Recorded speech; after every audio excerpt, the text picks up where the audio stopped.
manje ke laba ke ngoba sasilanda bona laba abangala ama mainline churches sishumayeza wona ukuthi aphenduke lengala kuthini.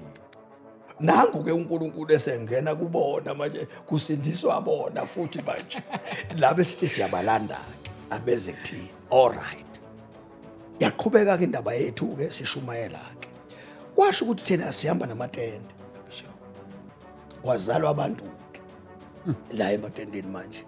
Uma bezalwa labantu ematendeni kwazalwa abantu babizwa ngama-charismatic, angithi ngisho kahle. Yes. Bathi ke laba ngoba thina sithi inkonzo ingaphakathi nangaphandle. Thina siyazi kanjani inkonzo asiyiboni inkonzo thina ngaphandle kuphela, siyibona ngaphakathi nangaphandle. Bese sithi ke thina kuzalwe laba ke manje. Mabezalwa lapha sibalanda lapha etendeni. Laba ke manje mase befika sebethi inkonzo ingaphakathi.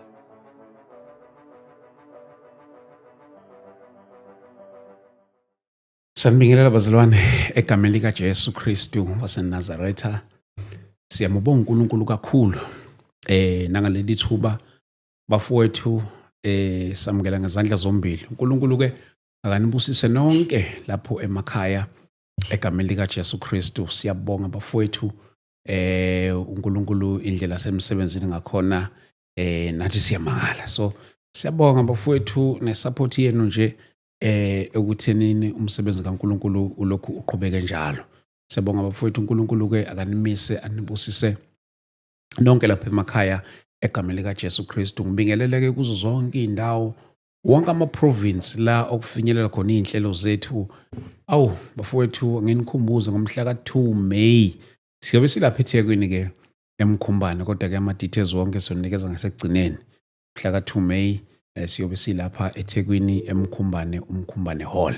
But before siqala ke ngicela ukuthi mhlambe ke sicele enkosini ebese singena enkulumeni yethu yanamhlanje. Baba lukufanele udumo nezibongo zonke ezingezakho. Thank you Lord. uNkulunkulu wethu onamandla onke.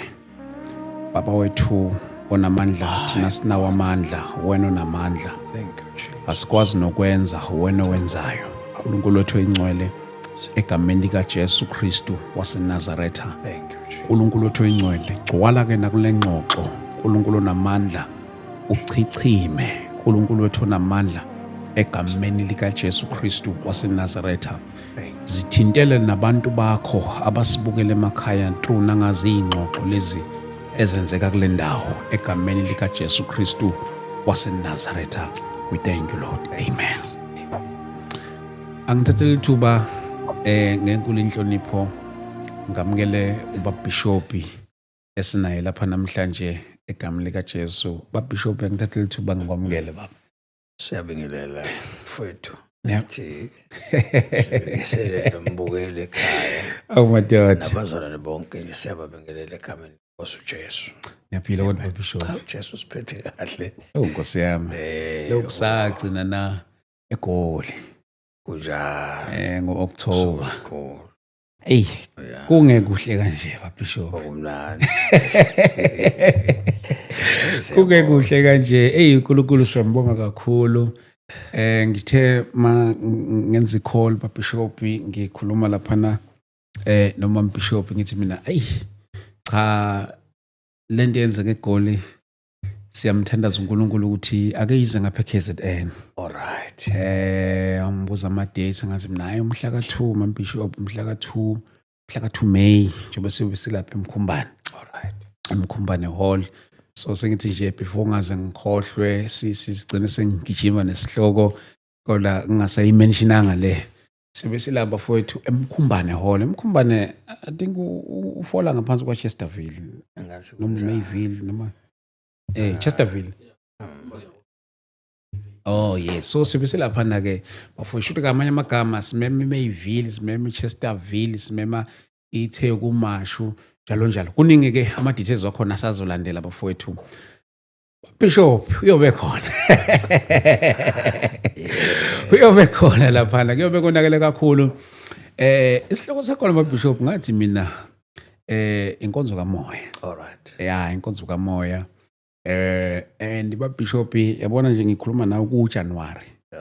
uJanuary njengoba sishutha la ngi-extenda futhi lesi simemo sakulonyaka uOctober wakuwo lonyaka futhi eGoli. Ngenza njengakuqala ngakubaqala ngakumema kuFebruary. Yeah. Ngikumema kuJanuary. Alright. Umgqibelo wokugcina kaOctober ngazi kube kumhla kabani kodwa ke bafowethu nizowabona ama-post but last Saturday of October siyobe silapha na ke eGoli. Kodwa ke we are not here for that namhlanje. Sibonga kakhulu bafowethu, sabonga kakhulu manje ngisabonga ukufika kwenu nisuke endaweni ezihlukahlukene. Bishop, namhlanje ngizofisa ke sikhulume ngento engikholwa ukuthi iyawathinta wonke amakholwa. Masikhuluma nje about iChristianity, ngiyazi ukuthi ineyinhlaka ezihlukahlukene, khona ababuya kuma charismatics, ama Pentecostal, njalo. I don't know noma mhlambe zikhona yini ezinye nami engazazi. Kodwa ke ngiyafisa ukuthi mhlambe ke singene kuyona sikhulume ngayo le ndaba ngoba ngiyangibona ukuthi kokunye kuya kube khona la othola ukuthi mhlawumbe abanye babe nento ukuthi hayi abanye abenzi kahle mabenza kanje, abanye abenzi kahle kodwa iqiniso elithile ukuthi bonke ingabe mhlawumbe khona abaphuma kwabanye. Yebo njalo. Kakusiki ukuthi mhlawumbe kuvele kwabanje qhama seqhamuka konke sekunjalo. Ukhona umzali wakho konke. Mhlawumbe Bishop masizoyiqala nje kahle lenkulumo yethu sizongena kuyona. Angazi noma zikhona nezinye inhlaka njalo zaze kwezenkolo yobuKristu. Angazi ngaqalisa kuba Bishop kodwa ngiyafisa nje ukuthi mhlambe nakuyona Bishop akasivulele inhliziyo yakhe ngalesi sihloko. Angiphinde siba kakhulu ngibingelele Bishop ukele ekhaya, ngibingelele abazalwane bonke egameni lika Jesu. Amen. Mhlambe ke ngiqale kule yenkonzo kamoya. Inkonzo kamoya ivele njengoba sithi ekamoya sisho ukuthi inomnikazi wayo. Uyabona, asikwazi ukuthi size sime phambili sithi ngizobe ngikhona ngenza 1 or 2 or 3. No, njengoba kuthiwe ekamoya nje ekamoya uphelele lapho ukuthi umoya ingcwele sekukuthandaza uthini ukuthi enze lokho akufunayo ngathi, ngoba indaba ilapho ekuthenini umoya ingcwele asebenza imisebenzi yakhe ngabantu Bishop abazithobile kuye, abangazi lutho abenziswayo uyena, ngoba kubi manje ngoba sesiyakwazi ukwenza izinto nanokuthi ke sesiyakwazi ukukhuluma, sikhulumela umoya ingcwele. Umoya ingcwele akasakwazi ukukhuluma, ezikhulumela yena kithina. Uyabona, sokuningi nje manje ke okungenzeka futhi sithola ukuthi siyashayisa lapho uyena umoya ingcwele sisigijimise thina phambili, kanti manje umoya ingcwele akayifuni leyo nto. Njengoba umholi wethu kufanele kuba uyena ohamba phambili njalo eyintwenzo, nanoma yini esiyenzayo singayenzi thina ngokwethu.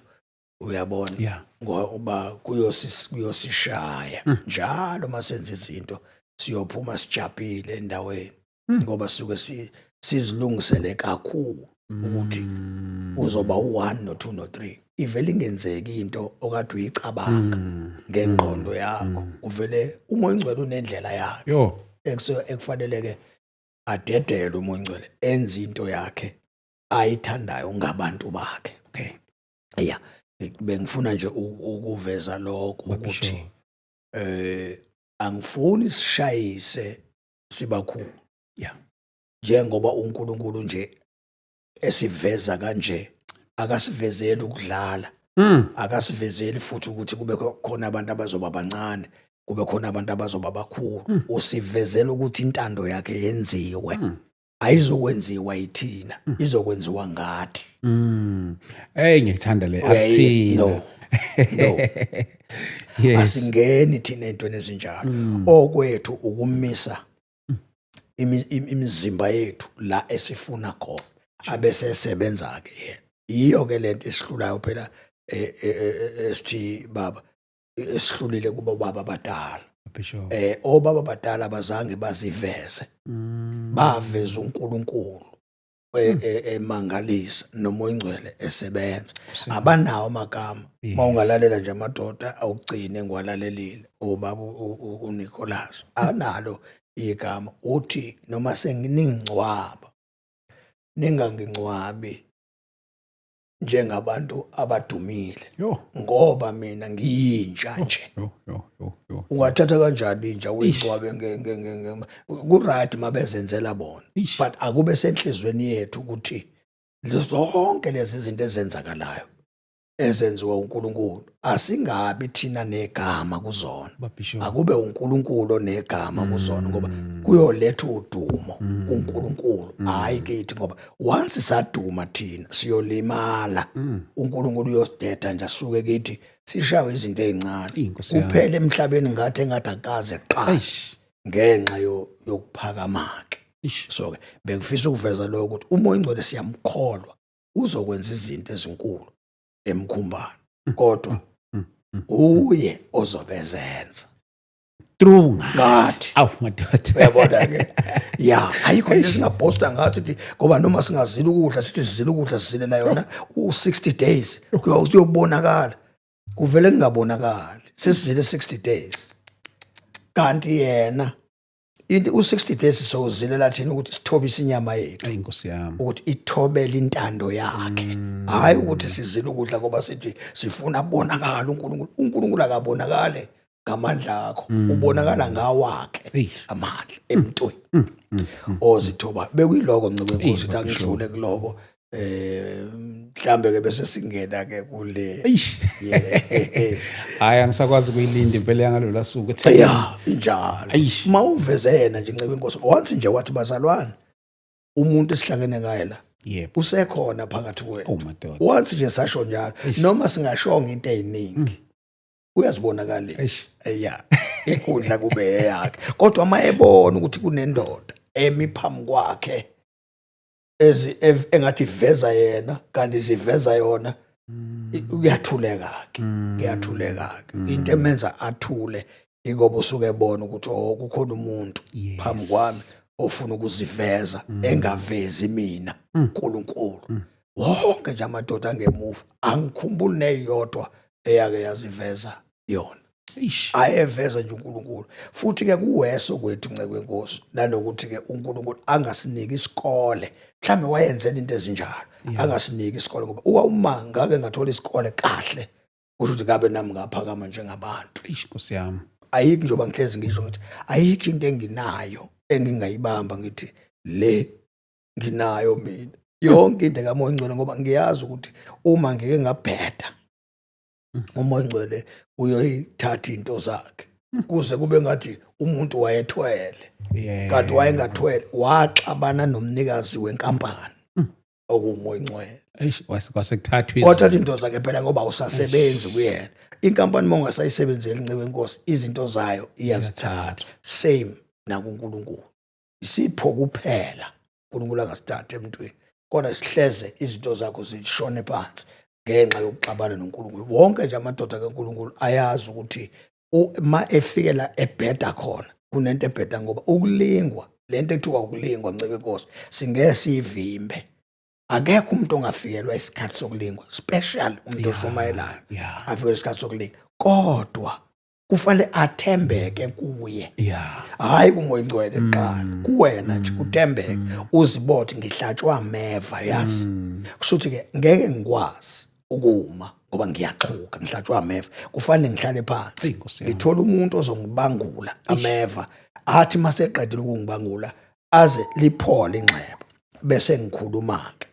Into ke manje eyenza kumoshakala ukukhuluma kuneve enyama elente onyaweni. Nisho ngakhotha ama scriptures ncebe Nkosi uthi iBhayibheli lithi yebo iqiniso, kodwa uma ubhedile umuntu nje kaNkulunkulu ncebe ufika nikezwe umsebenzi weNkosi uma eqeda ukunikeza umsebenzi wenkosi bese kuba nembandela kusho ukuthi uma uke wenze nje uyezwa ndodana yami uma uke wenze nje uyoshawa u1 no2 no3 akakuvikela uNkulunkulu nceku wenkosi ngoba usuke ekutshelile ukuthi hamba la ungahambi uma uke wahamba la uNkulunkulu engashongo ukuthi hamba khona udliwa zinyoka nevesi noma ungalikhotha uthi lithi iBhayibheli siyonyathela ufezela siyobamba into ethize ngesenzekela ukuthi sizokwenzeka kuwena ngoba uhamba la uNkulunkulu engashongo khona so uNkulunkulu uthembekile uyamvikela umuntu ezintweni sizonke kodwa uma uke wahamba la engashongo khona ikhona into ezokushaya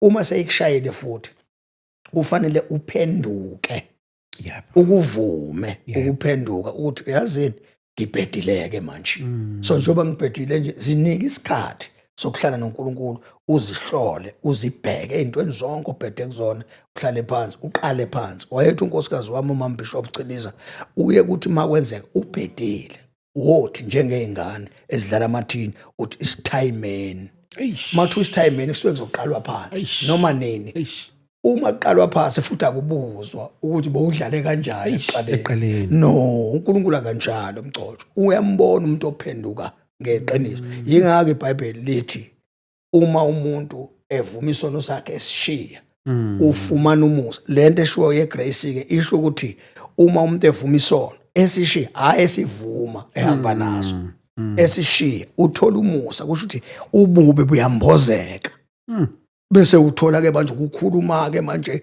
ukhulume nala ushayeke khona ngenxa ukuthi igrace manje ikukhavile Nkosi yami uyabona so asisho ukuthi abantu abone kodwa sisho ukuthi abantu abazivume phela izono siyavuma Afowethu umhla ka 2 May la siyobe sikhona njengoba ngishilo umhla ka 2 May inkonzo kamoya sibonaneni bafowethu lapha uNkulunkulu siyamkholwa kakhulu umkhumbane hall noma ngathi umkhumbane ngiyabona la hall iyavela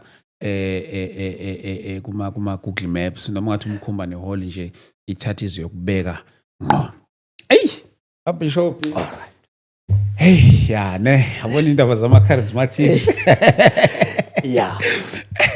mhlambe esithi singene kule oyivezayo okay bengine angazi mhlambe ke indlela esisendiswe ngayo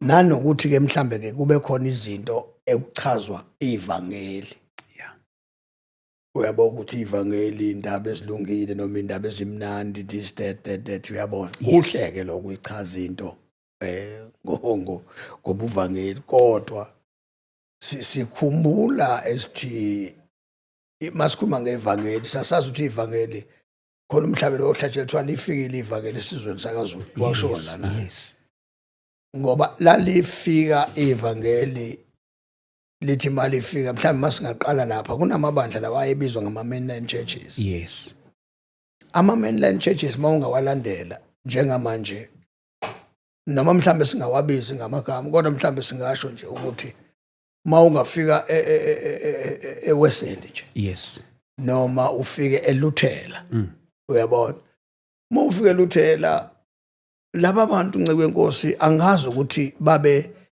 babemthole kanjani uNkulunkulu noma ningabagxeka ngoba phela vele abantu impilo yabantu bayagxekwa uyabona but mawungabuka isimo sabo ziyeke ezinye izinto mawufika eWeseli nceku wenkosi iWeseli iyaqoka uyabona inama uniform iLuthela iyaqoka kusukela kubaba owumfundisi unengubo yakhe ayiqhokayo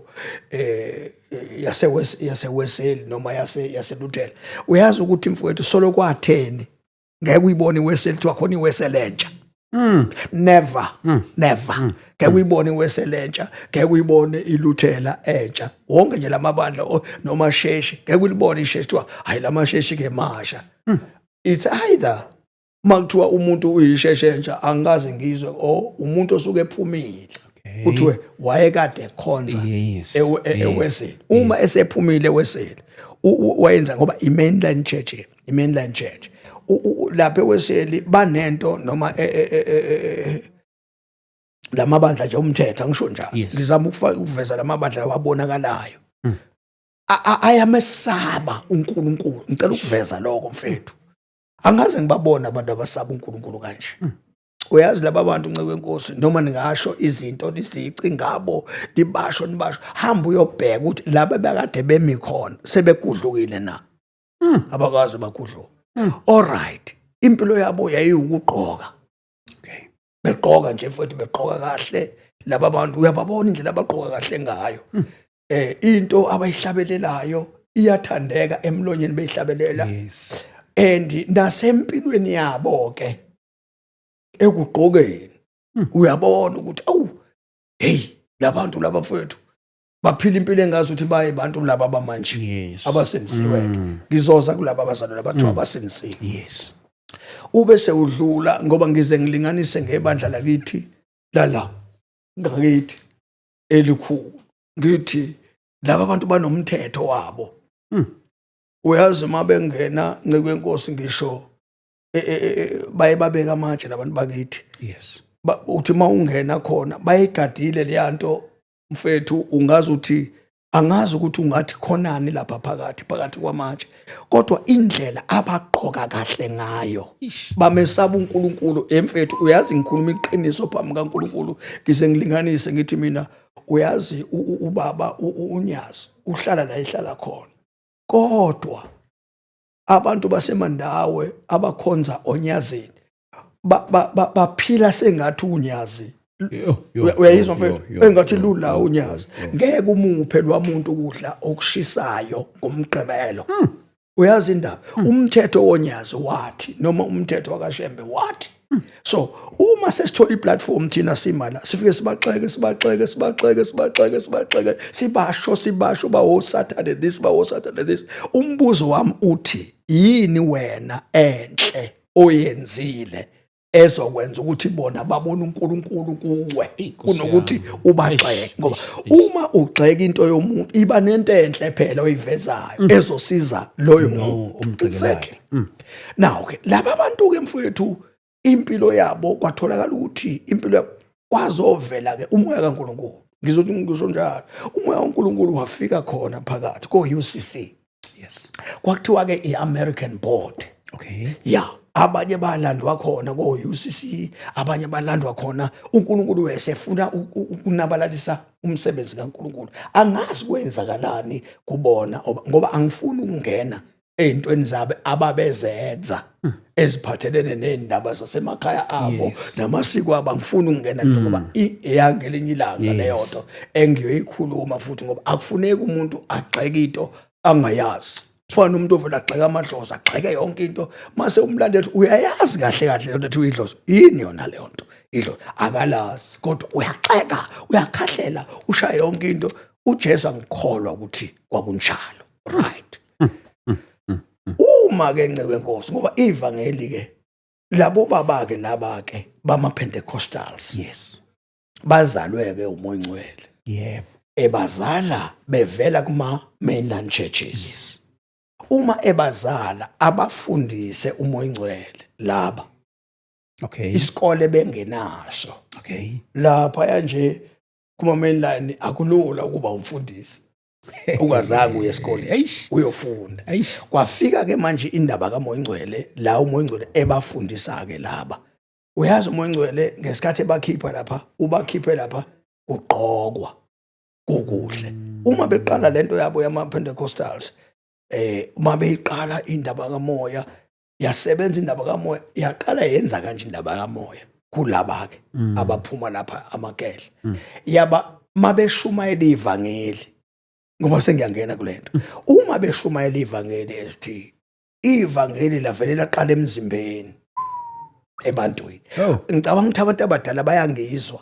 abasindiswa kulesa sikhathi ivangeli lavelela laqala emzimbeni Madoda. uma lifika emzimbeni ivangeli lafica kunezinto ezisemzimbeni abantu abade bezithanda uma singalinganisa kunezinto ekuliwa ngazo kulezi insuku bayalwa abazalwane bayabanga mina ngeke ngikhonze esontweni elinje uyayizwa Bethlehem akithi manje bakhumulisa abantu izinto ngoba abayazi ukuthi leya nkonzo le kamoya yayenze njani right kwatholakala ukuthi labantu laba umoya ingcwele wavele wabakhumulisa izinto ekade bezithanda Eish madoda.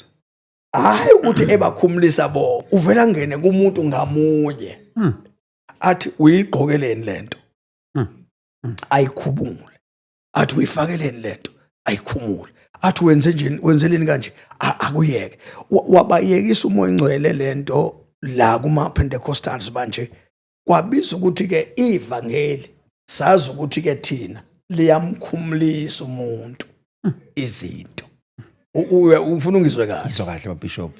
right uma ke sesebezelwe laba kwatholakala umuntu osinisi ethi lento engikhuluma ngayo into yazi umuntu obesinisiwe ngalesasikhathi bombona ngokugqoka Hey kube uyisani yokuqala. that's right umbona ngokugqoka futhi umuntu ngalesasikhathi zethu wayethi mefakaza ethi ngicela ukuyikhuluma Babishop. wayethi mefakaza umuntu ngalesasikhathi ethi ngiyambonga uJesu bazalwane ngisinisiwe kuleya group yethu ke athi ngiyambonga uJesu bazalwane ngisinisiwe thina besimbuka ngamehlo enyama sithi ayi engakawakhumula amacici alikangeni ivangeli engakayiyeka iruji alikangeni ivangeli engakawayeka amabhlukwe alikangeni ivangeli kwasho ukuthi ke lento nathi siyayigcizelela ke manje Yeah. ukuthi ugqoke ibhlukwe ayiwasindiswa yashawa ke lento kwasho ukuthi thina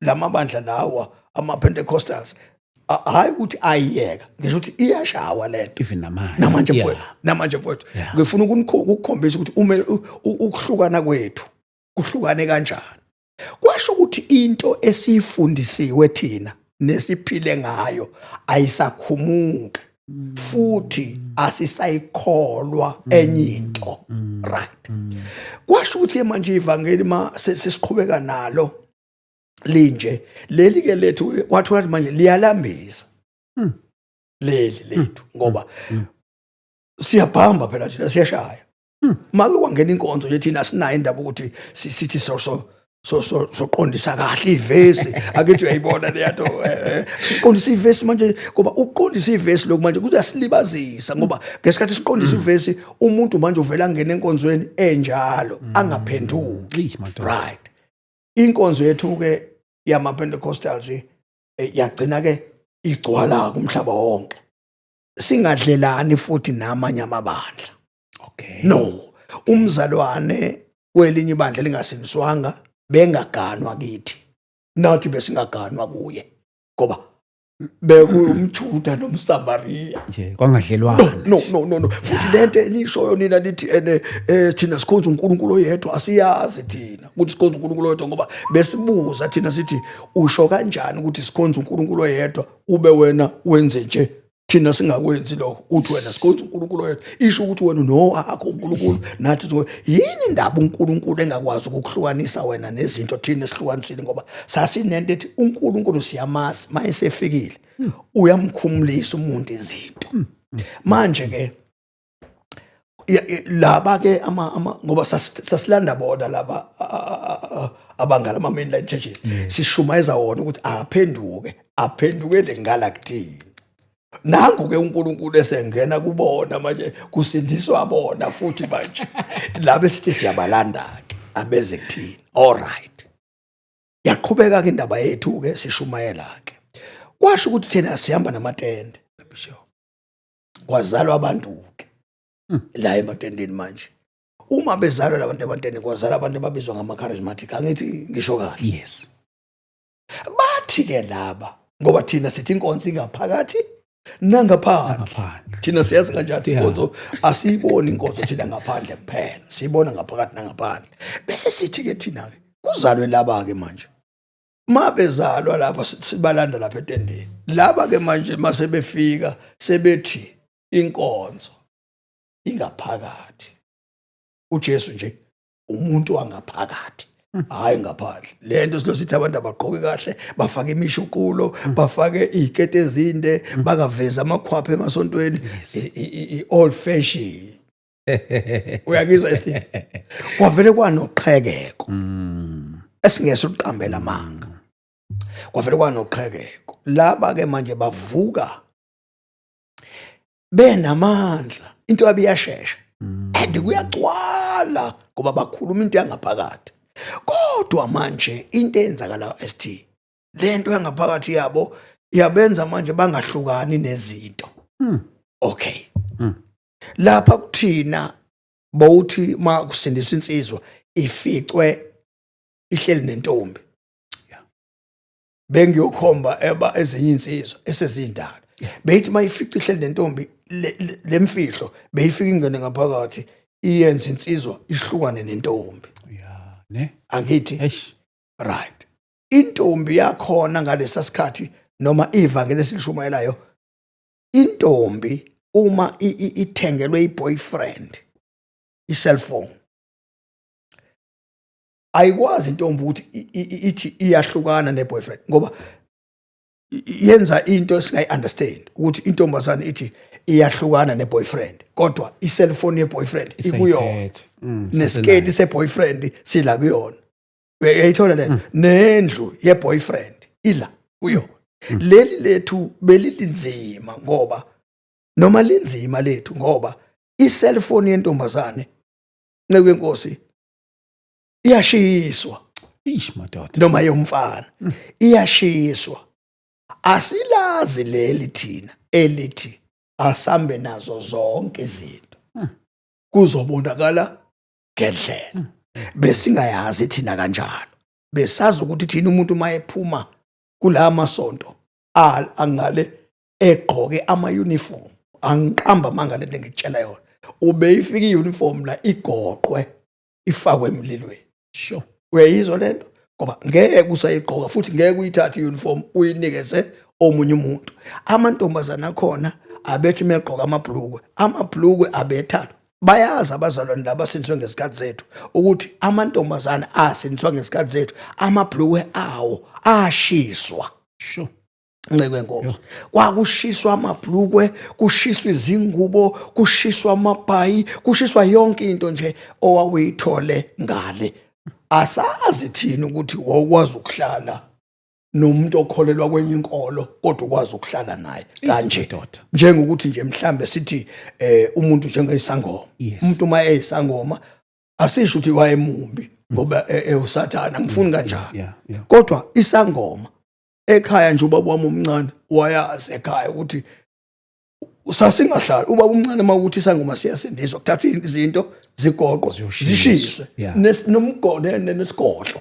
sihambe siyoshiswa manje akushiswa lutho ngenxa ukuthi ivangeli lingaphakathi so laba ke nceke enkosi ke laba kama charismatics abesezala ngoba laba amaPentecostal azala ama charismatics abesezala into esingayazi ke okay igama layo namanje ngiyazi manje ngithi ngixoxele ukuthi yini le ezelwe manje angiyazi mcotsho lento ezelwe manje ayikhonzi lezelwe manje ayikhonzi nje hlobo angikaze ngiyibone into enje emcotshwa endlini kaNkuluNkulu into ethusa ngisho uSathane umnikazi wayo iyamthusa into engiyibona endlini kaNkuluNkulu mfethu noma kuthiwa siyathanda kangakanani ukuthula akufanele siyithule noma angaso kwenza kanjani siyikhulume leza zinto izingane ke manje sezivele zenza isimanga esontweni zihlangene nabantu abangamesabi uNkulunkulu ngoba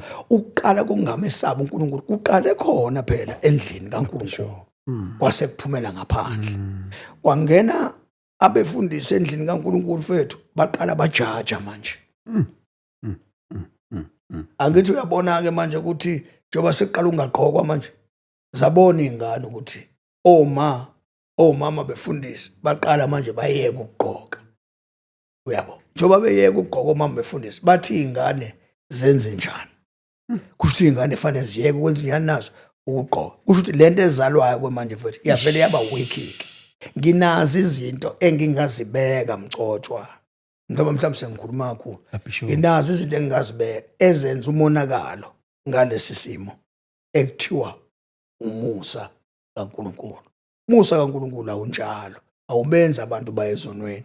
Umusa kaNkulunkulu bayabalanda abantu baphume ezonweni babuyele kuNkulunkulu baphenduke.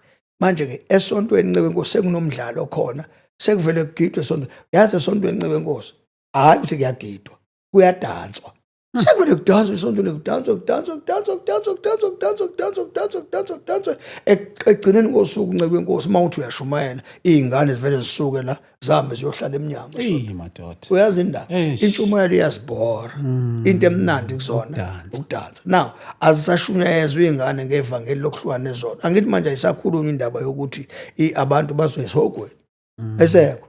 Akekho umuntu osabayo, wonke umuntu uzoya ezulwini ngoba uJesu wafela abantu bonke. Okuyiqiniso ukuthi uJesu wafela abantu bonke. Thina sashunyezwa intshumayelo sisaba uNkulunkulu. Manje-ke mawufika esontweni ukwesaba akusekho, kuqale phezulu kumabhishophu fethu, qale phezulu kumabhishophu, ungamesaba uNkulunkulu kwaze kwayophuma ey'nganeni. Ingane encane azisafundiswa iy'ngane uyayazi le ngisho ST njengamanje nje mangakukhombisa isimangaliso ingangena ingane encane nje sihleli sobabili siyobaba ngoba iy'ngane azisafunda zisesabe, ingafika ihluthe isipunudla.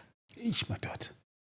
Angithi aniyifundisi loo nto, sigcile kakhulu lapha koMateyu. Angithi asizifundisi iy'ngane ekhaya, asizifundisi iy'ngane esontweni, azitshelwe iy'ngane umonakalo ozozivelela kusasa. Kuningi engingakuchaza ngomonakalo owenzekile wenziwa ebandleni likaNkulunkulu, sithule sikhona. Manje-ke umbuzo uthi uma singahamba emhlabeni abekho obaba. Esithi nje uma ungafika kumina manje uzofuna ukwazi ukuthi baba ngicela ukwazi ukuthi njengoba ngisemncane kangaka ngishadile, ngiyaxabana nonkosikazi kanje baba, iyiphi indlela engingasizakala ngayo?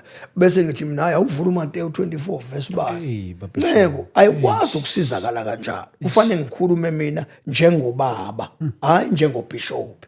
Ngikhulume njengobaba kumfana. Noma kuthiwa umfana ubizwa ngo-apostle, akube kusaba u-apostle, kufanele kube umfana. Lalela-ke mfana wami, wenza kanje, ayenziwa leyo nto mfana wami. Ngikutshene ngento engiyo, manje ngiyahluleka ukukuxoxela ngoba ngesikhathi manje ngiluleka wena uxabana nomngakho nifuna ukudivorce, vele nami ngifuna ukudivorce. Ngizokusiza kanjani? Angikwazi ukukusiza Nceke ngoba umuthi wokwelapha noma ikhambi lokwelapha anginalo. Okunokuthi ngibe nalo ikhambi lokwelapha, ngizokhipha umoya wami manje lo nami noma ngihluleka nami sekufanele manje ngikwelaphe ngokwehluleka kwami. Kusho ukuthi ngama amagama into eyenzakalayo ubuthakathaka bami ngibethula kuwena. Kusho ukuthi manje awunayeke ubaba. Ukhona ubaba wakho umpostoli, kodwa akekho ubaba wakho owumeluleki. Uyayithola ke lento. So umpostoli ukwazi ukukululeka esontweni. Mawuthi uyakhuluma athi anginaso isikhathi, akekho umuntu ethi umpostoli kaNkulunkulu noma ubaba. Umpostoli akanaso isikhathi, yebo, kodwa ubaba unesikhathi. Ubaba uyayilalela indodana, ayilalela uthi mfana wami uthini, kwenzekeni, asho uthi lalela mfana wami, uyazi uyabheda, uphi umngakho, ambizo awuzani lahlalani laphansi sixoxeni, ukhuluma siqede bese uyeluleka uthi ayenziwe abantu abami lento. Okuqala niphethe umsebenzi kaNkulunkulu, okwesibili niphethe la emphakathini ngoba ibandla akulona ibandla ibandla lomphakathi, ila ibandla labantu bonke. Njengoba ngubishop, mina ngubishop wasephakameni, makubizwe ephakameni kuthiwa ngiyoshumayela ephakameni, ngiyongcwaba ephakameni, mina ngingaya ephakameni ngiyongcwaba, ngingaya noma ikuliphi ibandla ngiyongcwaba, ngingaya eWestern ngiyongcwaba, ngingaya noma ikephi ngoba ngubishop wabantu bonke. Futhi abantu emphakathini abanama-problems beza kumina njengobaba, akufuneki bafike kumina njengobaba bangithole mina futhi nginama-problems. Ubosiza kanjani? Kanjani?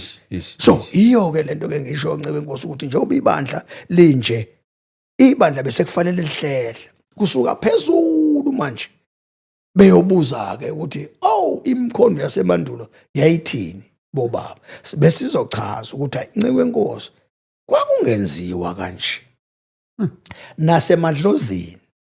Nasemadlozini uma kufuneka ukwaziwa ukuthi amadlozi ayekhonzwa kanjani. Ngeke uhambe uyobuza enganeni efundile isikole, ubuze ekhehleni elidala elazi izinto zangaphambili, bese likuchazela-ke ikhehla ukuthi hayi amadlozi ayekhonzwa nje mfana wami, kwakuba no-1 no-2 no-3 no-4.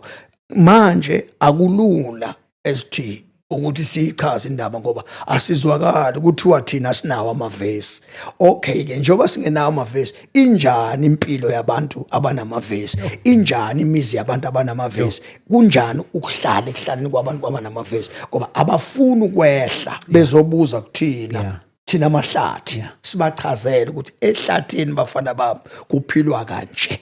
Bukelani imizi yenu ukuthi njani. Amakhosikazi enu afisa ukudivorce ngoba aniyazi impilo yobudoda, nazi impilo yokushubayela epulpit. Ipulpit uma kulona only 1 hour noma 2 hours, impilo yakho yonke uyispend ekhaya nonkosikazi wakho nezingane zakho. So labo bantu ufuna bakwazi kangcono kunabantu basesontweni.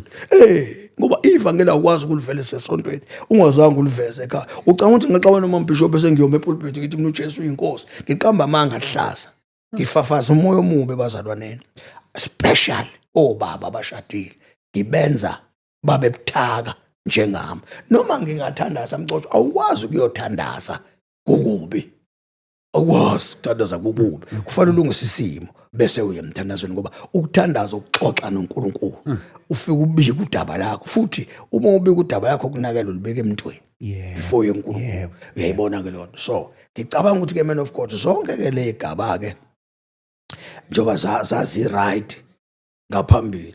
Uyabona monga yakubona lapha abazalwane, mhlawumbe monga nje manje ubona ngeke uzwe sekuthiwa khona abaqoka i-uniform eyoluhlobo.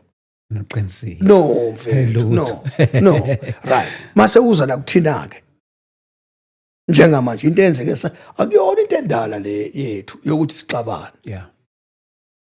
Now nakhona ukuxabana bekufanele kube ukuxabana okubuye kubuyiswane phela, ngoba ngeke singaxabani. Kodwa iBhayibheli lithi malingashoni encike inkosi yikhulisa sesizeqile la iBhayibheli sazeqa bukhoma. iBhayibheli lithi malingashoni la thukuthelene. Hawu mfethu sekuna 20 years ungazwani wemame amabandla ahamba ayagijima amabandla. Now buka ke la kuthina ke kuma Pentecostals, ukuxabana kwethu njengama Pentecostals Steve divided wazala nina ke eningasamesaba uNkulunkulu. Phela vele njengoba sixabene thina njengoba singezwani nje, thina sizwani, asikhulumisani, asingenelani futhi emasontweni ethu kunamaqembu. Uyayizwa lento ngisho, kufanele bangibuze ukuthi ukuliphi iqembu. Sefanele ngichaze mina ukuthi makuyi lamabandla lawa akithi, sekufanele manje kubuza ukuthi ukulaba ukule qembu elidala noma ukule qembu elidala noma ukule qembu elisha. Kusho ukuthi le qembu elisha yileli eligqoka noma kanjani, leli dala ileli eligqoka kahle. Uyathola ke kulawa amanye futhi kuthiwa mayixabene ubaba mayixabene nomunye ubaba bahlukana phakathi, omunye uqala ibani nomunye uqala ibani kodwa yakhona la ekhaya. So njengoba beqala into yakhona la ekhaya, bona obaba baxabene, njengoba bexabene nje badala umonakalo einganeni. Izingane ke ziyabuza masizongena esontweni, ziyalibona isonto libhalwe ngegama elilodwa, bese ziyabuzwa mazingethwa uqhamuka kuliphi iqembu. Sefanele uchaze ukuthi ngiqhamuka iqembu lika ST, kuthiwa ST ayakhona la, kodwa igama yilo kodwa iqembu lona elinye iqembu. Kusho ukuthi ke manje njengoba besho njalo bafaka umoya kuwena ukuthi nawe ibanani nenzondo automatically brother. Lento iyenzeka mina bengithi ke awu uNkulunkulu uma engasisiza angenelele kulento yemfowethu. Ngiyakutshela uSathane uyabona ukuthi uma ibandla lingahlangana, ngoba lezi ingane lezi sizishayile manje, akile ngane lezi ncebe inkosi ziyaganga manje akithi. Ayikho indlela ukuthi le ngane besingasidonsa Nkosi yami, at least ezu7 zazo bezolunga lezingane ncebe inkosi sichazele ukuthi hayi bantu abayihambi lapha indlela. Okunaloko manje kufanele siziphushe lezingane ngoba sigcwele uSathane. Akithi uyayibona futhi sithi ingane sigcweleni uSathane, asisaveza uJesu kuzona ukuze sibuze nazo zibuze futhi ukuthi bo baba senze njani ukuze sikhonze kahle nejabule mfethu. akasesti Yiyo, Sekukhulume kakhulu. no ni right siyayilandelela kodwa mhlawumbe omunye babishop angaba nombuzo ukuthi kuzona zonke le lokungaboni ngasolinye kulama izinto eziningi mhlawumbe ezayibangwa ngalesa sikhathi mhlawumbe nezibangwa kulesi sikhathi samanje ngabe ziyafana na ezazibangwa kuqala ake ngithi nje kwenzeka kanjani ngizobeka ngelethu okay hayi bandla Okay. isho ukuthi ngizobeka ngelethu isho ukuthi ngikhuluma ngePentecostal yes sho kahle yes kuma Pentecostals kwakuba kanje kwakuba nomuntu ovuswe uNkulunkulu hayi abantu ayikazi ibe khona into yabantu abavuswayo kuba nomuntu ovuswayo kwenze kanje uma umuntu evuswa uNkulunkulu bathi meshona bese uNkulunkulu avuswa omunye yeah right bese kufika isikhathi ke la khona engabikho ovuswayo sekufanele sivote sekuyibantu okay akasashongo okay uNkulunkulu so njoba simvotela thina simnikeza njenge government simnikeza u5 years thina ungakhohlwa ukuthi njengoba esehlele esihlalo nje akasahleli ngokuNkulunkulu masikabuyele eqinisweni uhleli ngokwethu ngoba uma eke wabheda kuzosiphoqa sithatha isekela lakhe all right into ke ebeyibangwa ke la ebangwe emasontweni ethu kubangwa indaba zaso isihlalo okay yabona ke okay bathi abanye hayi usibani uright bathi abanye usibani akithi uyabothi baye ebantwini leyo kuyemthandazweni manje ebeyenziwa obaba ngaphambili ukuyobuza ukuthi ubani inkosi ozosihola manje njengoba usumsusile phakathi kwethu sibani kwatholakala ke manje kunamavoti amavoti ke avota akhipha abantu abawu4 noma abawu5 noma abawu6 kwatholakala ukuthi labantu abawu6 bevotelwe encebe inkosi akekho ufuna ukugoba uphondo uthi omunye ngizoma kwasho bayamthanda phela nalabo abanye abantu njengeinhlangano nje obuzibona nje yeah bayamthanda abantu ngeke abantu bakwehlise esihlalweni encebe inkosi kwase kuba ne division ke yabona le division idalwe labo baba abakholwayo abawu5 yeah so abazalwane ezansi abanankinga mfethu abazondana abazalwane inhlobo inzondo ilapha phezulu kobaba njengoba inzondo ikobaba nje mfethu simbonga ke uNkulunkulu ngokuthi lo moya ungehleli mhlambe kubazalwane kodwa ugcine sowehlile ngoba nabo abazalwane bathi uthi mawuhlangana nawe uthi ngisebani church but eyiphi leyo true eish ile qo Yona yiphi? ilenga yabona ke kwagcila ke manje futhi ukuthi bothi hawu ngeke angithi uyazi nje nawe ST ukuthi mawungena ebandleni elithile uye uthi mfethu into eyaziwa abazali bonke khona ibandla uthi mawungena kulo beshisa nceke kwenkosi beshisela abantu bakaNkulunkulu bekhonza kahle uthi mawungena wena uthi wawo bengisemnyango ngiyagodola into ekwenza ugodo awugodoli ngoba uNkulunkulu bengekho ugodoliswa isimo sabo uyangithola brother ugodoliswa ukuthi la ukhonza khona kuyashuqulwa eish la manje ubazalwana abangashuquli bafaka amabhloko noma sekukhuluma uNkulunkulu awuzwa tu into ekwenza ungezwa ulibele ebhlukweni manje usuzothi mase uphuma ukuthi kwaze kwabantu la ekhonza khona awubandiswa ukuthi ubengekho uNkulunkulu bekhona inkinga ukugqoka kwalabantu ongakujwayele yes angithi uyayibona Yes. usuke wangena endaweni wena unjani ongayijwayele yes, ya yes, yes. ingakho ke ikini noma ibandla okhonza kulo ikini nje ungavumi ushintshwe abanye abantu true uyangithola mfethu noma bangafika ngayiphi indlela ngiye ngithi esontweni ebandleni engikhonza khona kuyashuqulwa Yes. aligqokwa ibhlukwe akurutshwa akufakwa amacici esontweni ngiye ngithi uyoba neshwa ngoba ufike eThekwini khona abazalwana abanye abangashuquli banamaruji ungene bese uthi kuyabanda ngena ugqoke umshuqulo wakho mzalwane ugqoka ngendlela ogqoka ngayo kuphi ekhaya uyayithola ke le ukuze ungabi nayo inkinga futhi mawungena futhi wazi ukuthi ikasibeko la ukhona akhona kachiliza hayi kachiliza kunomthetho kabani wakhona ekufanele ugcina njengoba unjani unjalo futhi musu ukuqambukela emthethweni yabanye abantu ngoba uzozumoshe uphendula into ongayazi awubazi nabantu ukuthi baze baba nje kwangoba yini wena waze waba nje kwangoba yini wakhishwa umoya ingcwele endaweni ethize wawukathi unjani wena wawunje wakhishwa wena umoya ingcwele awusamthemba umoya ingcwele wakhipha wena ukuthi kungenzeka nabo mayethanda umoya ingcwele abakhiphe angithi uyibona i-division ke iqale lapho uJesu mayevezwa manje uvezwe ngathi uJesu uhlukene madoda kanti uJesu munye inkinga ithina nawe sobayi2 sihlukene ngempela nceko sikhothela amavesi silwe ngawo mina ngaze ngizwe abantu bakaNkuluNkulu futhi kuthiwa bayalwa babanga iBhayibheli bengiqala mina ukubona la kulezi zinto lezi ezibonwayo ngibona abantu bephikisana phakathi kwabantu nceke wenkosi ethi hayi nceke hayi ngeke ayikho lento eyisho wena ugcwele uSathane esho phambi kwabantu nceke umuntu kaNkuluNkulu noma kuthiwa ngabe sithanda kanjani ukuxabana ST mawunomoya kaNkuluNkulu mfethu wabona nje ukuthi umuntu kaNkuluNkulu seyaqala ukuphakama ufuna wenze njani wena wehle uvela uthula ungabe sayiphendula futhi into okungcono into oyibona ukuthi kulidela ekoneni.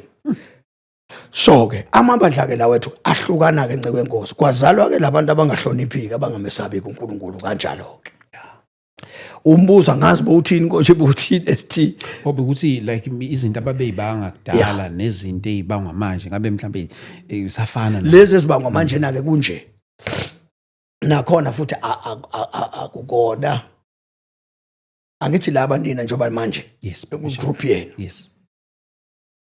nikezwa uNkulunkulu izipho zokusebenza ebandleni uma ekunikeza ke uNkulunkulu izipho zokusebenza ebandleni bese kufika umoya uthi kuwena uyazi ukubona ukuthi ugcotshiwe bese uthi wena uphendule uthi hayi ngicotshwe vele ngoba manje ngeke esontweni akwenze kulutho bese uphuma ke uthi uNkulunkulu uyakhuluma usho into ongazange ihlolwe ngoba into yakho kufanele ihlolwe uma sewuphuma ke ST uphuma ubaba lo ophuma kuyena akalwazi udaba lwakho so njengoba uphuma nje uyoqala iministry ngithi le ministry eqalayo uyiqala usudini ngoba senike nawukana nekhehla so njengoba uqala iministry nje uyiqala phezulu kweanger namanga 2 ienga namanga masithi amanga sisho ukuthi uqala into enga approvewanga uyihlo uyabona ngoba uyihlo noma ngakuphikisa kuze kube ka10 uyazi yena ukuthi ufuna ukubonani kuwena ezokusiza wena kusasa njengomfana ngoba ungakhohlwa ST ukuthi ukuphuma kwakho la ekhaya uphuma njengendodana uyayizwa lena ngisho umuzi ozowakha lapha ngaphesheya umuzi wala ekhaya futhi angithi so kufanele ngukade nami umbuzo ukuthi ungathi usoyakha wakho umzonjani otshekile ngukadile manje wena ufuni ngukade ufuna ukuzigadela wena futhi wena uyahlubuka la ekhaya uthi awuseyena wala ekhaya kachiliza wena waka phesheya usuyolanda umuntu wale phesheya uthi ubaba wakho uyangithola manje hawu ubaba wakho lo muntu waphesheya umuntu kade usidlamula kuyena bekuyimina umuntu okwazi kangcono ngempilo yakho yonke yobufana uziyoba ubaba yimina okwazi kangcono lo baba akakwazi wena ukwazi ufuna ukwazi lapha yabo nje ubuqala nje manje usubize lo baba ngale ngaphesheya isho ukuthi mina nawe sesinjani sixabene lelo bandlo lakhaya wakhe ibandlalana lengxabano lizokhula kanjani ibandla kambe futhi ke liyakheka lona kodwa selihlukene ne wena ke khona bazophuma futhi kuwena banjani bona abafana nobaba bazofana nawe exactly phela baba angithi lento iba njalo njengoba bephuma bona befana nawe kusho ukuthi abantu abahlukene laba imina ngihlukene nawe nawe uhlukene nalaba nawe bese kuba khona into ethi ke thina siyibandla likaKristu kusho nina nithi siyibandla kakhe kanti sixabene kuba ngathi Alikho. yithi sinongqo. No, nangithi manje thina sithi ibandla lethu, thina siyasho nje sithi ibandla lethu ilona bandla eli-right. Mina ngangikhonza ebandleni kwakuthiwa ilona lodwa ezulwini, alikho elinye ibandla ezulwini. Kodwa ekhona abanye amabandla. Ngayigcina ngiyikholwa futhi lento ukuthi ibandla lakithi ilona lodwa elisezulwini. Now, uyabona kulokuhlukana kuhlukana bese kuzoqanjelwana amangama sesihlangene siyibandla lika Christ sonke kodwa thina siwani futhi. Manje ke sizoyenza kanjani lento ukuthi siphinde sibuyele sithemba umoya ingcwele. Madoda. Uyabona ke manje asithembile enye into. Sithembe yena umoya ingcwele ngoba iBhayibheli lithi oqalile umsebenzi uye uzofeza. So njengoba ke manje umoya ingcwele kulezi insuku lezi nje lezi lento okhala ngayo uzoyibona, hayi uthi uyibone emaphusheni, uzoyibona ngamehlo. Umoya ingcwele uzogijima kubantu abaxabene eyongena phakathi kubona efike batshela ukuthi niyabheda. Omunye abuyele komunye, omunye abuyele komunye, omunye abuyele komunye, noqala into ebheda. Njengoba ngangisho ngithi anobuza kimi, mina ngaqala into obukuhle ngicela ukuthi ngihamba noNkulunkulu. Ekugcineni kosuku ngangihamba naye uNkulunkulu kodwa kwangiphoqa ukubuyela emuva ngiyothi hayi ngiyabheda, ngabeka izandla ukuze ngihambe nomoya onjani alright, ngoba kufuneka uhambe nomoya wrong. So ibandla ke leli laphambili ukuxabana kwalo akufani naloku kwenu. Lokhu kwenu sekuwes uwes lokhu kwenu. Ngisho abafowenu nje uma ungabuza manje, mina ngangezwa mcotshwa, ngangezwa indoda ehlonishwayo. Ngiyolamula nje, ngilamula umfana omncane onento enhle kabi lo mfana kaNkulunkulu.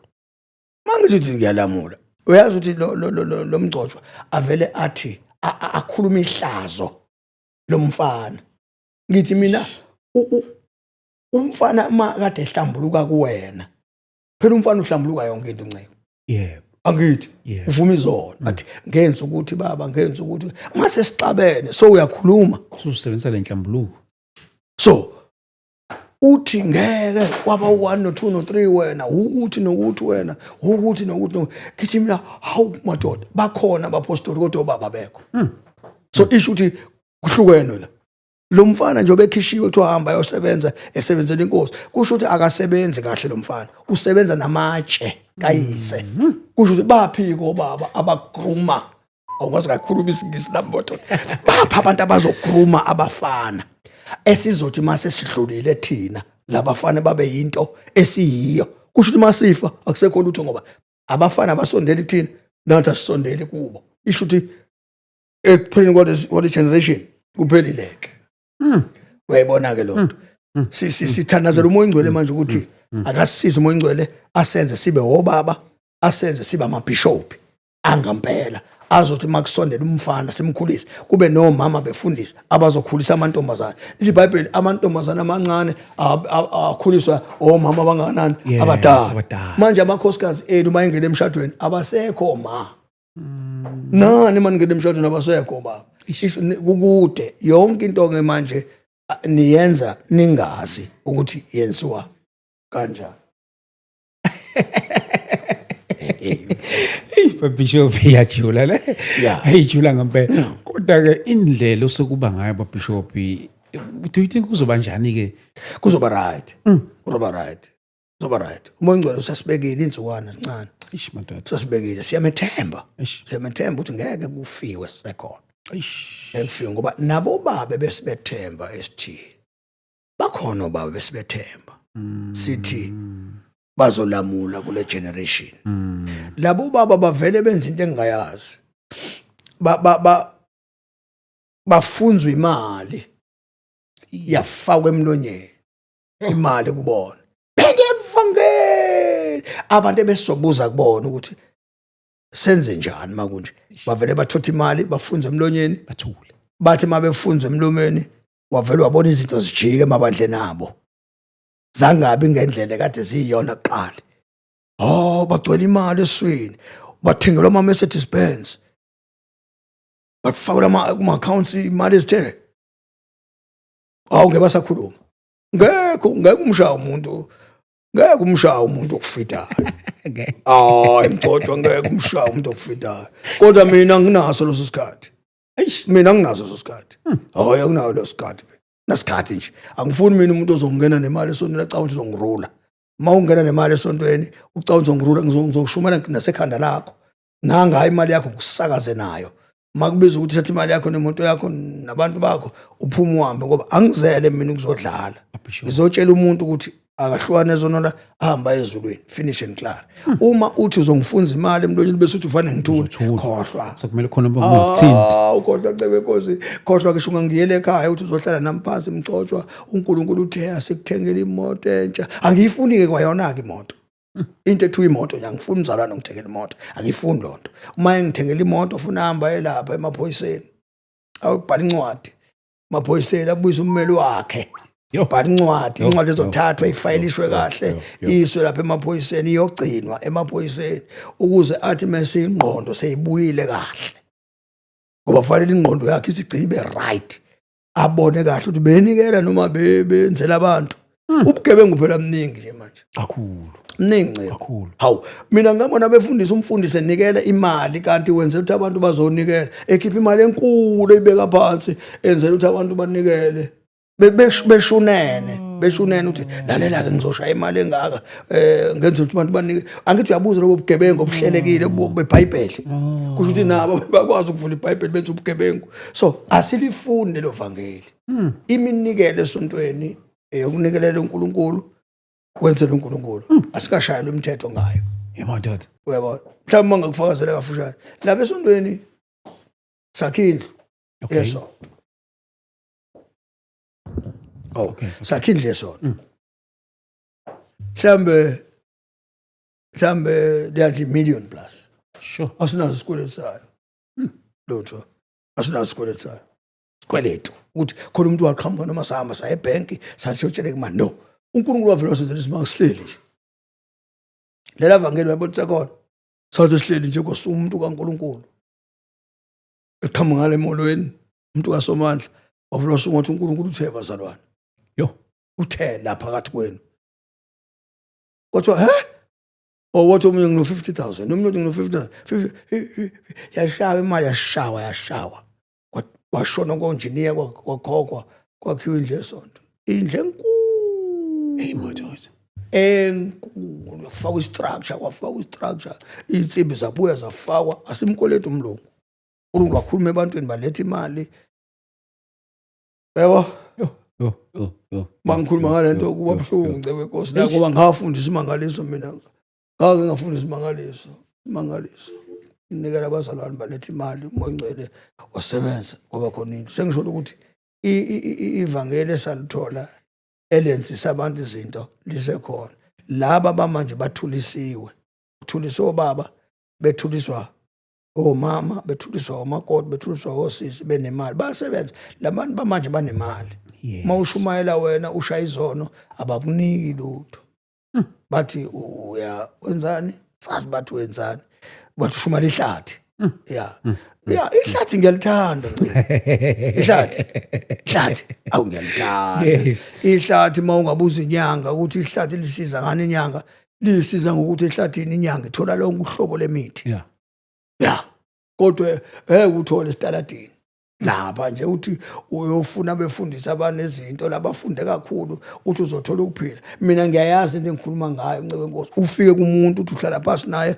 uthi uxoxa uyaxoxa akuhleke asho ngezilimi uma usihlambulula kumuntu akushiwo ngezilimi usuke usakhuluma imfihlakalo yakho uthi nali ivangeli sengihambe ngimangi mama la manje nevangeli avela kuhleka umuntu akayazi kwaleyo nto okhuluma ngayo akayazi yona thina sathola ivangeli imgcotsho kaNkulunkulu akufani nani ibhabhisho asizithathi thina izinto esingazi futhi nina nikwazi ngisho ukuhlola nina nihlole umuntu mekunikeza imali uyiphindise emuva ungayiphindisa nje imali Ncebe Nkosi uyiphindise emuva umuntu athi baba ngicela ukufaka 20,000 rand ku account ngithi mina ayongafaki usuyihlolile ngiyabonga hayi ngoba ngibonga ngoba imali nginayo but ngiyabonga ngoba ngiyayibona into akinomkhonto ngemuva njengoba unginika 20,000 rand ufuna ukwenzani qhamuso uzoprofeta esontweni uthi uNkulunkulu bazalwane uthi animkhonzi kahle amanga nje kaSathane athi uMoyingcwele uthi a prophet bese ngiyavuma ukuthi hayi lesiprofeto silethe ebandleni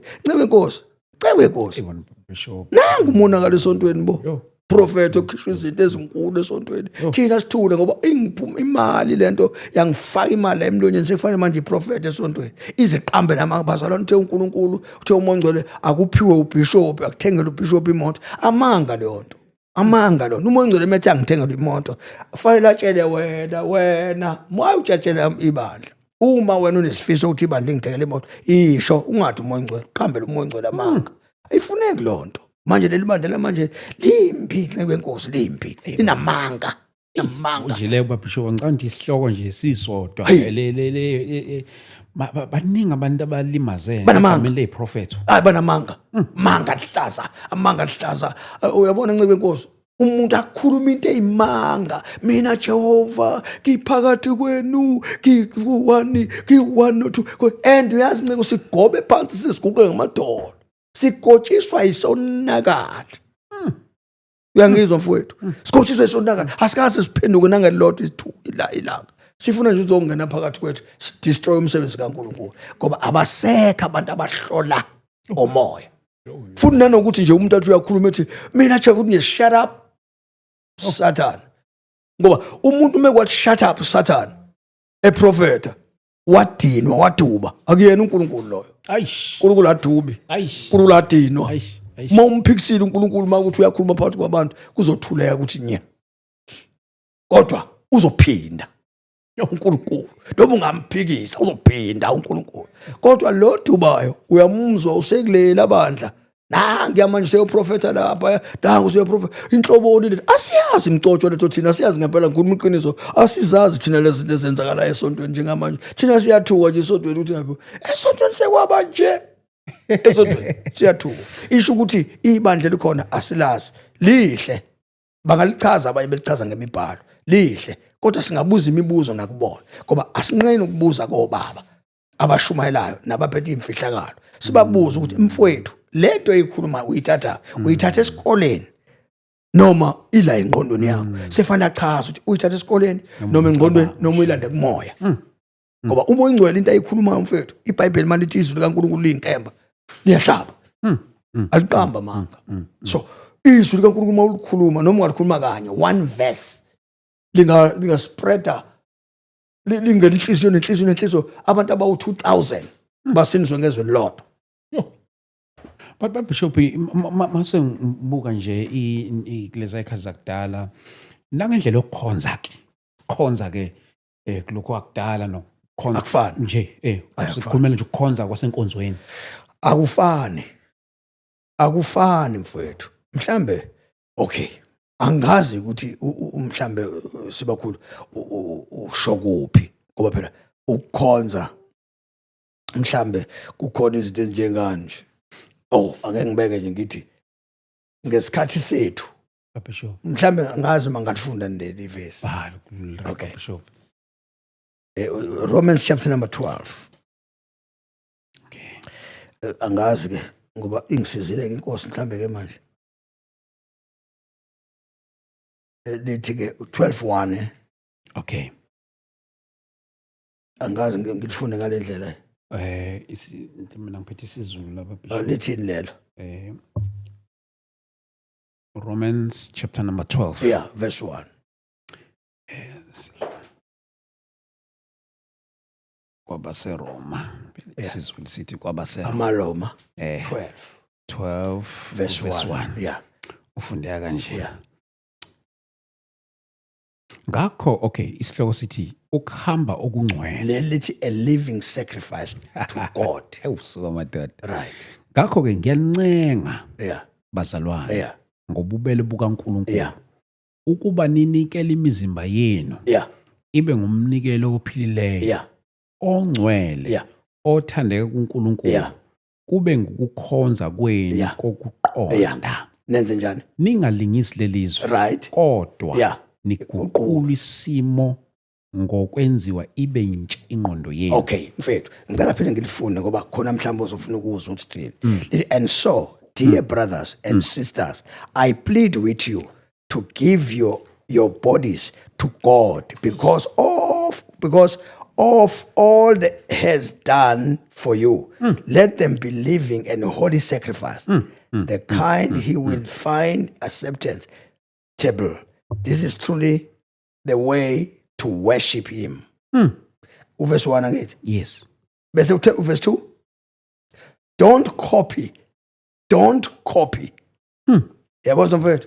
Don't copy the behavior and customs Aye. of this world. Ay. Where is that? Don't copy Ay. the behavior and customs of this world, but let God transform you into a new person by changing the way you think. Then you will learn to know God's will for you, which is good and pleasing and perfect. Uyazi leli lami lesizulu mfethu, angazi lesizulu lisho ngenye indlela. Yeah.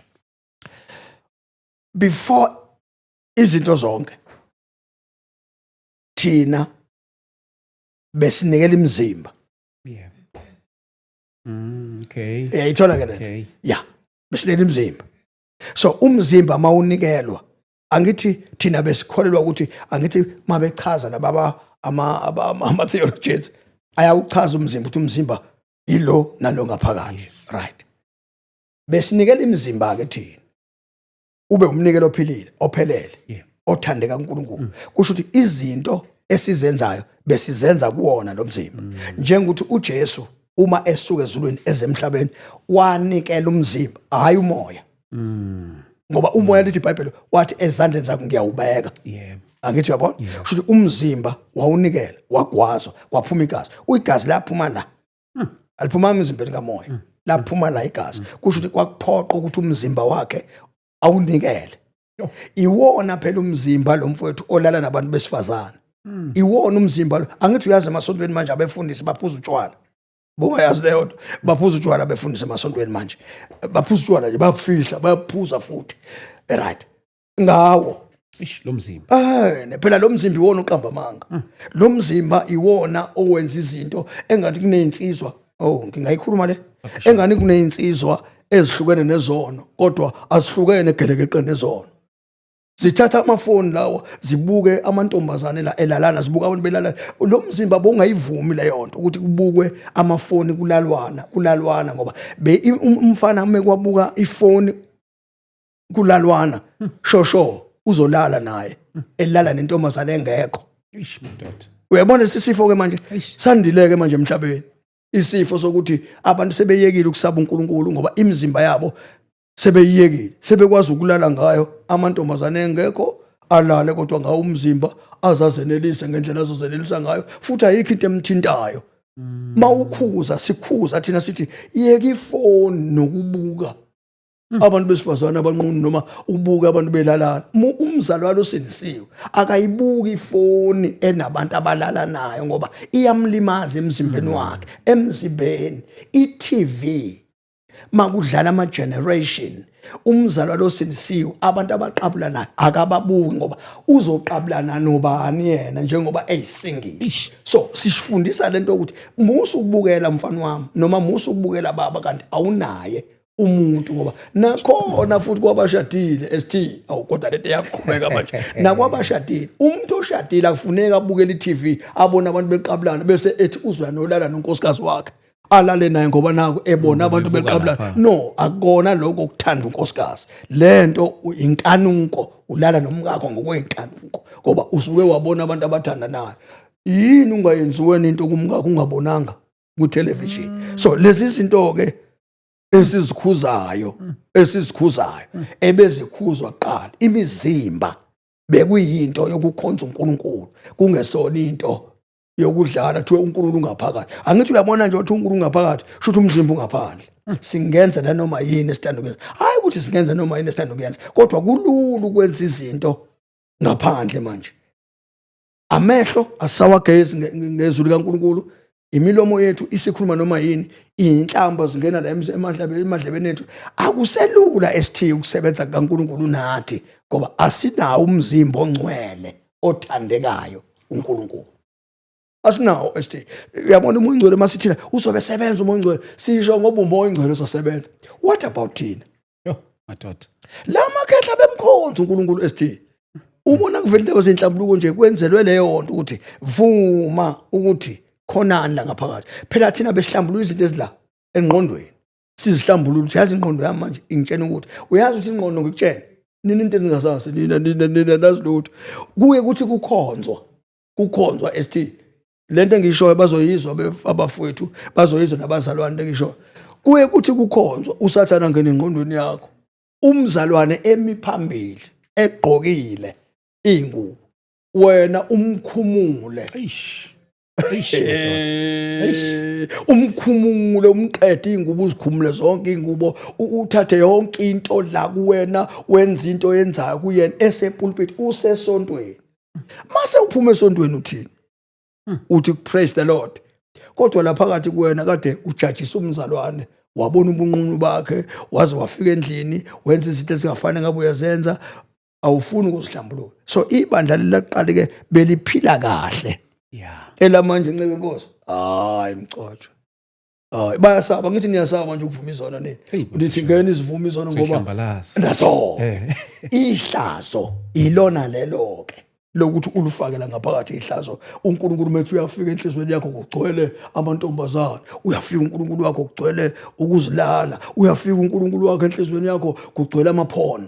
Ngisho kahle mangithi amaphondo kugcwele amaphondo kuwena enhlizweni yakho kugcwele yonke into enhlizweni yakho kodwa futhi end of the day uthonsa iBhayibheli uthi uthe uNkulunkulu esho ngayiphi inhliziyo le egcwele abantu besifazane abangaka egcwele abantu belalana egcwele amantombazane la kade uhamba uwalala ngenhliziyo ungawalali bukhoma uwalala ngenhliziyo ngoba amantombazane ufuna ungakhiphe kuwena ngoba umzimba iBhayibheli ithi ithempeli kusho ukuthi izono zihlala ngaphakathi emzimbeni wangaphakathi ekupheleni kosuku ijudgment itholwa uyena lo muntu kodwa konelo yini mawulale ngalo mzimba ulahlwe uNkulunkulu kodwa lo mzimba ufaka emangcwabeni kodwa kulahlwe wena ngaphakathi isho ukuthi umzimba uyagadwa umzimba lo ibody le iyagadwa iyona phela le ehlukene namantombazana iyona nje lehlukene notshwala iyona lehlukene nogwayi iyona lehlukene nokukhuluma izinto ezemahlazo umzimba awufuneki unxaphe angithi uyakholwa wena akufuneki uthethe kuze kube over wena akufuneki ushaye ingane kuze kube over wena akufuneki wena ukhulume noma kanjani ebandleni wena zonke into ozikhulumayo ubakhomba abantu abadala ngeminwe kanje ubakhomba nokuthi ubishop ukhomba abazalisa kwazeyindala uzikhombe ngeminwe umzimba uyakontroleka ukontrolwa umoya so mawuke walala umzimba ncebe Nkosi ngibuza umbhalo lipi bonke abantu abalalile nabantu besifazane uma uke walala ngawo lo mzimba yini indaba kulimala umuntu wangaphakathi isho ukuthi lo mzimba ufuna ukade uma uke walala uyazi ukuthi uma uke waba niseyilingweni umuntu nje ngemvelo uma elele kuyenzeka ubone imbono uzibona uphundiza usukelwa izinja ngithi bese uyandisa ngitsukelwa izinja uthi kodwa mase kulahleka imfihlakalo izinja ziyazihlephulela nje zizihlephulela izinja izihlephu uphupha amaphupho amambi ugwazwe izinto sikugwaza izinto akusandizeki yini enza kungadiseki ingoba udla izinto ezingadliwa yakushiya imfihlakalo uma iyakushiya imfihlakalo ikudedela namadimoni udliwa until uphenduke mase uphendukileke ahluma amaphiko kamoya uphinde ube umuntu yonke into ehlasela ezweni lakamoya ivele kuthatha inkosi ingindisise kusale phansi zonke lezi zinto ngenxa ukuthi ukhonza uNkulunkulu kahle uma umphile kahle emzimbeni nomzimba kamoya uphila kahle abantu abalimele balimala emzimbeni ayikho into abalimala kuyona uqale kwabona kamehlo angithi ethanda umuntu wesifazana amehlo emkala engani indoda ithi ikholo isinisiwe ibibuka abanye abantu besifazana angithi ushadile yamthatha umfazi imthanda kodwa mase ikholwa nangu unkosikazi omunye siyambuka imthande lo wankosikazi ongale ngaphesheya nale ngaphesheya ithanda lo wakho akithi yeso le uma ike yangena lento yaziyangena ezohlala enhlizweni iyambandelana la enhlizweni kuhlala uNkulunkulu yes uhleli nalezi zinto othi zimahlazo yini ndaba ungazikhuluma izinto ezimahlazo kodwa ukwazi ukuzihlalisa enhlizweni yakho iyona ke lento elimazi ibandla ke ukuthi ibandla lifuna ukuveza ukulimala bese likhonza nezinto ke kube ngathi sonke siyefana kanti asifani sonke asifani nje sonke asoze futhi safana asifani nabanye abantu ingakho ke lento esihlukanisile uyayibona into esihlukanisile sihlukaniswe yilento ke ukuthi indlela abakhonza ngayo laba bakhonza ngokungamesaba uNkulunkulu thina sikhonza ngokumesaba uNkulunkulu izinto esatshelwa zona thina amakhehla noma singesona isono sisaba lokho ongangathi zisona asifuni ukuziphenya eBhayibhelini ngoba izinto esatshelwa amakhehla siyazikholwa sifuna ukuhamba njengoba eshilo iyona ke lento esenza manje thina sibe nebond nawo amakhehla kodwa laba abanayo ibond nathi ngoba bafuna ukukhonza ngendlela yabo abangafuni ukukhuzeka kuyona masibatshele ukuthi le ndlela enikhonza ngayo ayikho right bathi kwakuyisikhathi zenu mawungaya nje emvelweni esintweni sintu iBhayibheli silivale siye esintweni umuntu wesifazane kunye kwenkosi esintweni kwakungalalwa naye okay wesifazane kwangalalwa naye amantombazana amadala nje uma ngabuza omama nobaba kwakungalalwa nabo ngoba babeyigadile inkonzo engekho ke yongasindiswa kodwa beyigadile kwakunento eyayibekwe kubona imizimba yabo imizimba indoda yayingaya emzimbeni umuntu wesifazane yayimhlonipha ngoba kwakwazi ukuthi ziyinkomo zikababa so inkomo kababa yayingathintwa inkomo kababa ngicela ukuyizwe kahle lento inkomo kababa yayingathintwa kwakusuka amadoda mase kufuneka inkomo kababa noma inkomo kama kwakusuka amadoda ngale kulwamusi eyothi hethi mngani uma ethi hethi mngani ayesho ngenkomo athi sikhulekile ekhaya sibani sikhuleka ngenkomo ethi uyayizwa into ngisho ayethi sikhuleka ngenkomo ethi eyolanda inkomo ngoba inkomo kwafanele iphume esibayeni somnumzane ikhishwa ngenkomo intombazane yayinemigoqo ivala umfana engakwazi ukusondela esondela intombazaneni ngoba yayifundisile intombazane umfana intombi yami lento ke elakwena ayithinto yafunda ke intombazane ayithintwa ayithi nithini nenzinziwe engani nithi nina intombi ayihlale ngentombi nisholani lonto nithathe lonto nini ngoba iBhayibheli belingekho phela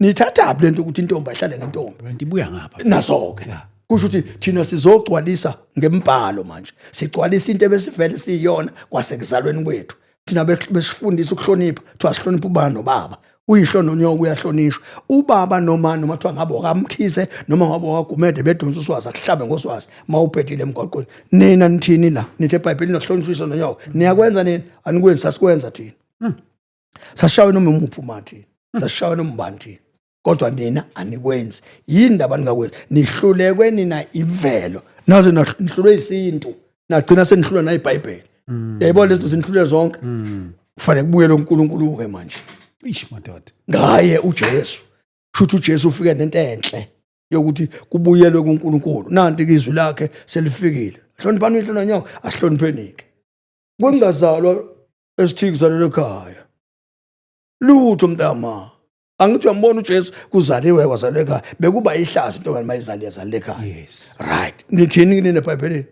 nithi akuhlukwane nezo nenzelani ungazalwa kuzalwe ekhaya into efanayo nje le okay so uNkulunkulu ke akasize sibuyele kumoya ingcwele ukuze umoya ingcwele asibuyisele la sasikhona inkazimulo kaNkulunkulu manje ngayifana sekuqaleni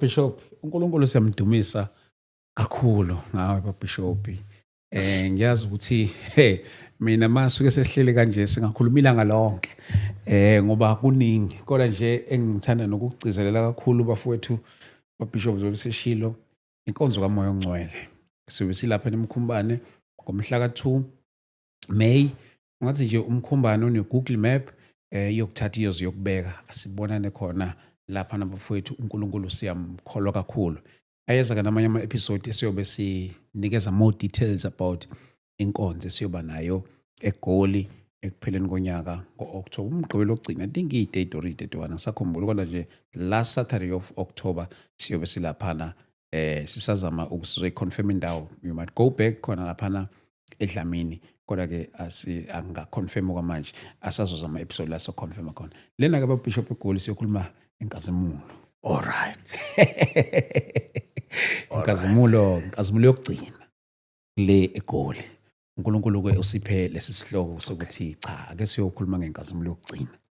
So should siqala ngenkonzo kamoya then bese siye eGoli inkazimulo. Yabo. Bishop siyamdumisa kakhulu uNkulunkulu ngawe. Siyabonga kakhulu baba ngendlela emangalisayo. Ngeke ngatshela abazalwane ngithi mina yazi ukuhlangana nawe kwaba isimanga esikhulu kakhulu. 13 years later ngahlangana ngangisenkonzweni ngigqoka isikhindi ushumayela kwaNongoma. Engayicabanga nokuyicabanga ukuthi nje ngelinye ilanga ngiyoke ngihlangane nawe ngihlale nawe kanje.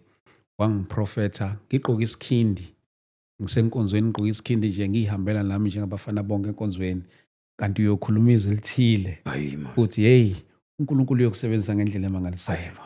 After 13 years namhlanje ngihleli nawe kanje. Yo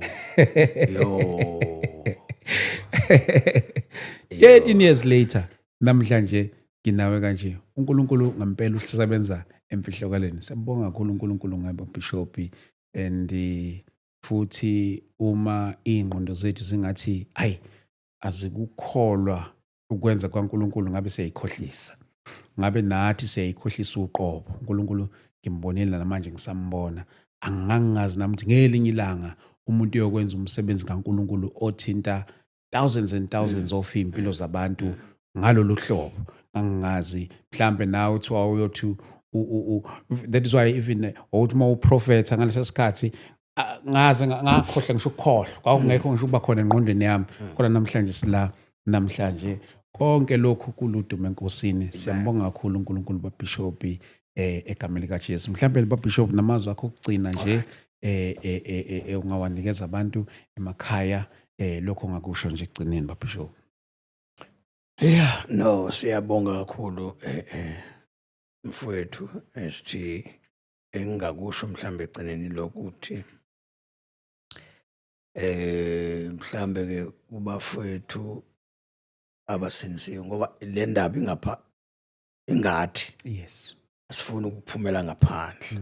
Ingathi nje thina esinisiwe ukuthi asibizelwanga empini ukuthi silwe thina sodwa. Sabizelwa ekuthandaneni nanokuthi sishumayele ivangeli uko konke okudaliweyo anduba kufika ukuphela. Yes. Asifisi ukubona abafowethu bexabana nanoma ikuphi platform.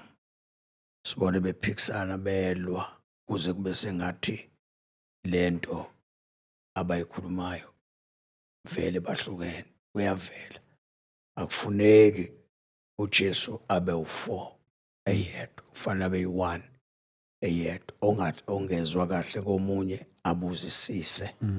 Uma engayizwa kahle into yalo muntu amyeke.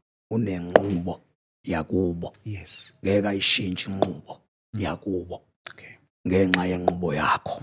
Ufuna uyikholwa into iyona ume kuyo ivangeli owazalwa ngalo likholwe noma bangalixheka ima kulo la kusiza wena laphinde lasiza nabaningi. So ukulwa nabanye abantu akusizi. Okunokuthi kusize kutraina wena kwehlisa wena nesithunzi. Ubaba ongangama omdala abonakale ephikisana nabantu elwa nabantu exheka abantu baba omdala ongangami. Ayifuneki lonto. uJesu mekunikeza izwi shumayela izwi kubantu baphenduka abantu baphendukele kuJesu uyobongwa uNkulunkulu. Iloko uNkulunkulu akufunayo. uNkulunkulu agcina abazalwane agcine nje ibandla lonke likaJesu alibiyele alifihle naseyimpini esikhona kulesi sikhathi. Bangakhohlwa abazalwane ukuthi basithandazele nathi siyabathandazela emhlabeni wonke. Basithandazele ukuthi singathi selishumayela ilizwi likaNkulunkulu silahlwe nathi kanti neswe. Kube yiloko nje uNkulunkulu ababusise. Bangakhohlwa futhi ukuthi uNkulunkulu usaphilisa. Yes. uNkulunkulu usenamandla. uNkulunkulu usekhona. Kungabe ngathi cweba isiziba nje engathi uNkulunkulu akekho. Khona uNkulunkulu. Njengoba usakholwa nje isho ukuthi uNkulunkulu usekhona. Akasoza kulahle. uNkulunkulu ufika kumuntu enezingane ezo7. Malithi iBhayibheli uyabuyisa ubusha njengokhozi. uNkulunkulu uyazibuyisela izinto. Kusho ukuthi abe umyeni, abe ubaba einganeni, abe ubaba kumama, abe ubaba ubaba. uJesu njalo uthanda uJesu uyasithanda abazalwane futhi usithanda kakhulu ngaphezulu kwalokho enicabangayo.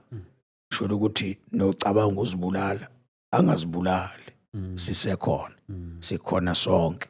Kwazibulali. Ukukholwa ugcine.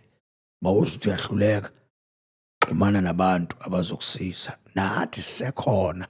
Xhumana nathi. Sikutshela ukuthi indlela isaqhubeka. Nathi sadlule enkengeni kodwa sifanga wasigcina uNkulunkulu kuze kube manje. God bless you. Sibonga kakhulu baBishop. Mhlawumbe nabazalwane bayibangihlupha abazalwane abayibathanda nokuxhumana nawe baBishop. Alright. Ngithande ke ncebe enkosi ukuthi kwangisiza ukuthi ngikhiphe inamba kaNkosikazi. Okay. Isizathu uthola ukuthi ngibhizi ngithandazela abantu e-office. Manje akekho umuntu ophendula ucingo lami. Kuhleke asikwenzi ngempakamo bazalwane. Asikwenzi ngempakamo. Asinayo into ethiwa ama-PA. Uyayibona kodwa unkosikazi wami uyena ophendula incingo. Ngiyacela abazalwane bangasithathi ukuthi siphakeme. Yes. Siyabuyela kuwena mosifonela. Inamba kaNkosikazi ithi ke 083 Yes. u774 Yes. 1563. 083 774 1563. Bazalwane uJesu uyanithanda ngothando olungapheliyo. I thank you. Sibonga baBishop. Siyabonga. Thank you so much. Bafowethu sibonga kakhulu, sibonga uNkulunkulu kakhulu. Yes, Joe sengishileka sibonani ke lapha eThekwini. Cela ukubona amatekisi ebuye endaweni kade sisegoli, iKZN isukile isegoli. Ake ngibona igoli ke lisuka lize lapha eKZN mhla ka 2 May. Sibonane khona bafowethu from 10 ekuseni kuyoze kuyoshaya intambama. God bless you. Amen.